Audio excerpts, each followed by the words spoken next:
Deuxième partie des chroniques du confinement, petit nom que j'ai trouvé en faisant le montage de la première vidéo. Bon, bah, c'est pas original, mais bon, au moins le contenu est clair. Petite vidéo au quotidien, comme mon ami Pascal que je salue, qui fait aussi lui les indirects live pour partager un petit peu et bien ce qu'il fait au quotidien. Donc bref, c'est parti, deuxième partie. Alors le point suivant, c'est l'hygiène et la santé. Bon, bah, tout ça, c'est vraiment corrélé aux possibilités d'approvisionnement en eau. Bon, il y a ce qu'il faut.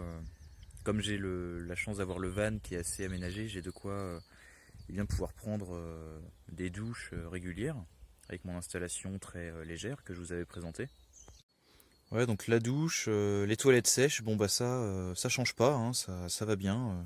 Bon, ça va, je me plains pas. J'ai au moins ce système-là au quotidien, ça va très bien. C'est simple et rustique comme toujours, mais ça fonctionne bien. Les toilettes sèches, on peut les évacuer au fur et à mesure dans une fosse à compost qui est dans le fond du terrain, qui sert depuis des années pour un petit peu ce genre de déchets.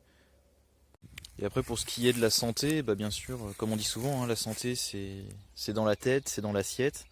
L'hygiène aide à maintenir une bonne santé, le sport aussi. Bon, on essaye un petit peu tous les jours. Et puis si besoin, bah, j'ai bien sûr un stock hein, de traitements, de quoi faire des soins. Et puis de la prévention aussi, éviter de tomber malade, éviter de se blesser, donc on fait gaffe quand même parce que c'est pas le moment d'aller à l'hôpital en ce moment. Alors par rapport à l'énergie, ici le pilier suivant, bon c'est assez limité comme je vous ai peut-être déjà dit, ce qui manquera sur mon camion et ce que je prévoirai dans quelques temps, bah, ce sera quand même un bon panneau solaire pour venir compléter mon installation électrique pour être beaucoup plus autonome. Donc là on tourne avec une batterie et un transfo pour des petites choses.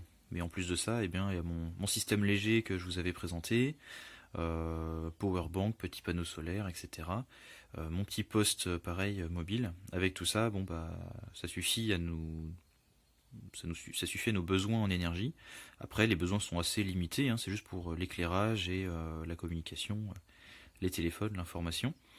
Puis de toute façon, on a de gros groupes électrogènes, puisque nos véhicules sont eux-mêmes bah, des gros groupes électrogènes, j'ai transformateurs, etc. Normalement, je recharge donc mes batteries quand je roule.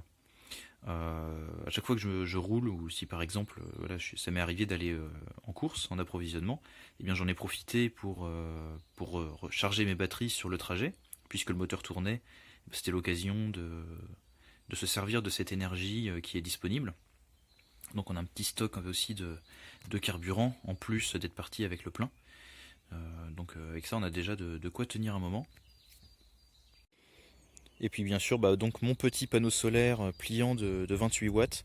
Ça suffit largement au quotidien finalement. Là c'est le printemps, il fait assez beau.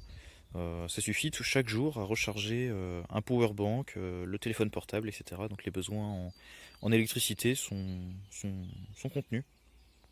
Après pour tout ce qui est cuisine, cuisson, bah alors on a bien sûr le feu, on a de quoi, eh bien, on a des briques pour se faire un rocket stove si besoin, il y a un barbecue, etc. Donc on peut utiliser l'énergie du bois et on utilise bah, bien sûr beaucoup plus pratique au quotidien l'énergie du gaz.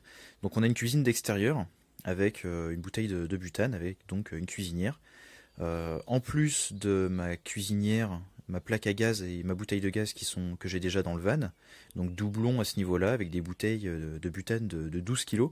Donc on a déjà de quoi tenir un moment. Ça nous sert aussi pour chauffer l'eau pour la douche par exemple. Et en plus de ça, bah, pas mal de systèmes de backup, donc des petits réchauds comme ça à cartouche. J'ai aussi un réchaud plaque, puis si besoin vraiment en dernier niveau des réchauds à alcool. Et sinon, bah, c'est le feu, hein. Tous les soirs, tous les soirs, tous les soirs. Soirée autour du feu de camp. C'est notre télé et notre chauffage en cette fin d'hiver, début de printemps. Les soirées, les nuits sont encore assez fraîches, même les journées d'ailleurs. Voilà donc très rustique, très simple, mais nos besoins en énergie sont comblés juste simplement pour les choses habituelles, quoi, la cuisson, l'éclairage, le chauffage un petit peu à l'ancienne. Bon voilà, on n'a pas de frigo, pas de télé, pas d'ordinateur qui tourne, donc pas de souci. Tiens, regarde ça le système D Il est-il pas beau mon arrosoir, mon copain?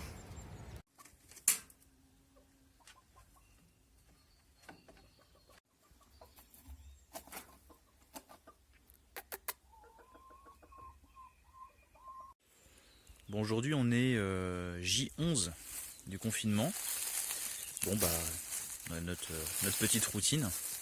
Rien de spécial à part donc un événement sur lequel les médias ont pas mal insisté hier. C'est le décès d'une jeune fille de 16 ans, ce qui rappelle bien que ça touche pas que les personnes âgées. Moi ça m'a fait penser aussi bien sûr à la difficulté que ça va être pour les proches, pour les parents. Bon, c'est pas la première jeune à décéder de ça. C'est je pense d'autant plus terrible pour les familles quand c'est un enfant qui meurt plutôt qu'un grand-père ou qu'une grand-mère. C'est pas dans l'ordre naturel des choses. Mais le deuil, ça fait partie des événements qui sont de premier niveau. Et je pensais un petit peu pas mal à ça l'autre jour, étant donné qu'il m'était arrivé un truc pas cool aussi. Mais en fait, vous savez, on parle souvent de résilience au niveau familial, etc. Mais à la base, la résilience, c'est dans la métallurgie, mais c'est aussi un concept de psychologie. La résilience psychologique, c'est quelque chose auquel on peut être confronté aussi, c'est-à-dire que l'événement de première intention, enfin de plus bas niveau, peut nous toucher personnellement. Et la résilience psychologique à l'événement, c'est quelque chose auquel on ne pense pas toujours et dont on ne parle pas à chaque fois. Mais c'est important d'y penser aussi. On peut se préparer à l'événement, on peut se préparer à la perte d'un emploi, une coupure d'électricité, une coupure d'eau, se préparer matériellement, mais se préparer psychologiquement à des événements graves, ça fait partie aussi, je pense, de notre dynamique de préparation à la résilience. Et donc il faudra penser aussi à la résilience psychologique dans des situations très éprouvantes psychologiquement, donc surtout de deuil. Voilà, petite pensée du jour.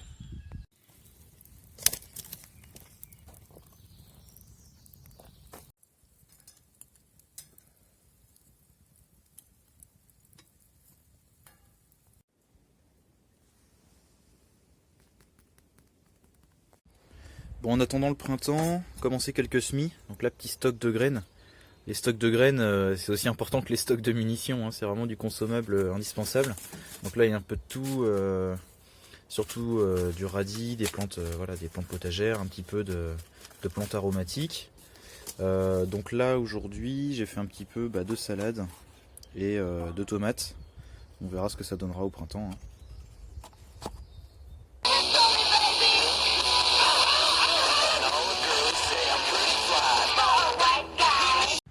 Histoire de retrouver un peu de forme aussi, un peu de force. Petite barre de traction qu'on a construit avec mon frangin. Donc ça occupe pas mal aussi.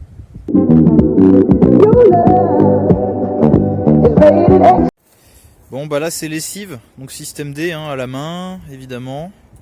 Eau chaude, savon de Marseille et puis tout à la main à l'ancienne. Bon, voilà une bonne chose de faite. C'est en faisant ça qu'on se rend compte du temps que ça prend et surtout des besoins en eau qui sont énormes. Énormes les besoins en eau. Dès qu'il y a un petit peu de vent ou un peu de bruit dehors, elles veulent pas sortir, hein. Déjà elles ont mis une semaine à s'habituer à leur nouvel environnement et à bien vouloir sortir se promener, mais bon, elles restent pas très courageuses. Y'a ma fille. On n'a pas encore trouvé les deux prénoms d'ailleurs pour elle, je commence à réfléchir, mais d'un autre côté je me dis que si un jour elle risque de passer à la casserole, bon, ce serait peut-être dommage de s'attacher, donner des prénoms. Donc je cherchais des prénoms, apparemment c'est l'année des R pour limiter un petit peu le choix. Donc on avait commencé à trouver des trucs sympas, résilience, tout ça.